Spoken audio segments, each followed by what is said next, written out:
ওরা কেন পাইল না? ওদেরকে কিন্তু আওয়ামী লীগ সরকার টার্গেট করে নাই, থ্রেট হিসেবে নেয় নাই। সে কিন্তু শিবিরের সাথে পুরোপুরি আলাদা একটা জনরার।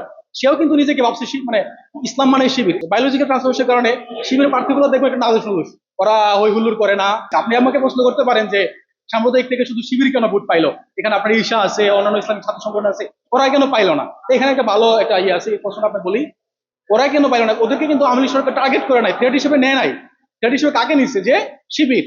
শিবির একটা থ্রেট। তো শিবিরকে থ্রেট হিসেবে গণ্য করে যে অত্যাচারটা করা হয়েছে, ওই মানুষ একটা সময় যে কিন্তু শিবিরকে সাবস্ক্রাইব করে না, অন্য একটা মতাদর্শে, ইসলামী কিন্তু অনেকগুলো মতাদর্শ, সে হইতে পারে সুন্নি, সে হইতে পারে কমি, আরো কিন্তু শিবিরকে সাবস্ক্রাইব করে ফেলছে।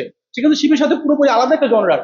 সেও কিন্তু নিজেকে ভাবছে মানে ইসলাম মানে শিবির। এই যে একটা আনকনসিয়াসলি মানুষের মধ্যে একটা এই আপনার ডিসিশন গ্রো করছে, ওই গ্রো থেকে একটা সাম্প্রদায়িক ভাবে ভোট কিন্তু শিবিরের দিকে চলে গেছে। আর একটা বিষয় হচ্ছে, শিবির আপনার এই 5ই আগস্টের পরে কিন্তু কাজ করা শুরু করে দিচ্ছে। তারা হচ্ছে এই বড় বড় মিছিল টিছিল করে নাই, তারা কি করছে, সবার সাথে আস্তে আস্তে হেসে গেলে কথা বলছে, আমরা দাঁড়াবো, এই কিছু করে নাই, তারা ভালো কাজ করা শুরু করছে। সাধারণ শিক্ষার্থী কিন্তু আপনার ইয়ের পরে, আফটার 2020 বলা যায়, করোনার পরে একটা ভালো ট্রানজিশন আসছে। মানুষ কিন্তু ওই যে হিরোইজম, একটা ভালো একটা মেনলি মাচু যে টাইপ মানুষগুলো আছে, ওদেরকে মানুষ পছন্দ না করে, আপনি দেখবেন কেপবের কিন্তু একটা ভালো একটা রেপুটেশন হয়েছে। এই যে আপনার কি বলে সারাঙ্গিয়া টাইপের একটা অবস্থা, এই যে নাদুস নুদুস একটা অবস্থা, এখানে কিন্তু একটা মানুষের একটা বায়োলজিক্যাল একটা ট্রান্সফরমেশন আসছে। বায়োলজিক্যাল ট্রান্সফরমেশনের কারণে শিবিরের প্রার্থীগুলো দেখবেন একটা নাদুস নুদুস, ওরা হই হুল্লোড় করে না।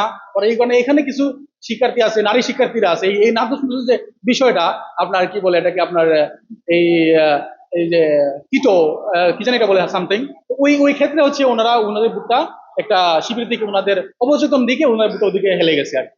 বুকটা বেশি পাওয়ার ক্ষেত্রে আমার কাছে এই জিনিসটা পলিটিক্যালি মনে হয় না। শিবিরে বাংলাদেশের মানুষ পলিটিক্যালি এখনো আপনি খুবই কম নগণ্য মানুষ আছে সাবস্ক্রাইব করবে। আমিও সাবস্ক্রাইব করি না। শিবিরকে পলিটিক্যালি সাবস্ক্রাইব করার মানুষ খুবই কম, কিন্তু ওই যে অবচেতন মানে ছোট ছোট ফ্যাক্টর আছে, এই ফ্যাক্টর গুলোর কারণে শিবিরের দিকে বুকটা অনেকাংশে হেলে গেছে।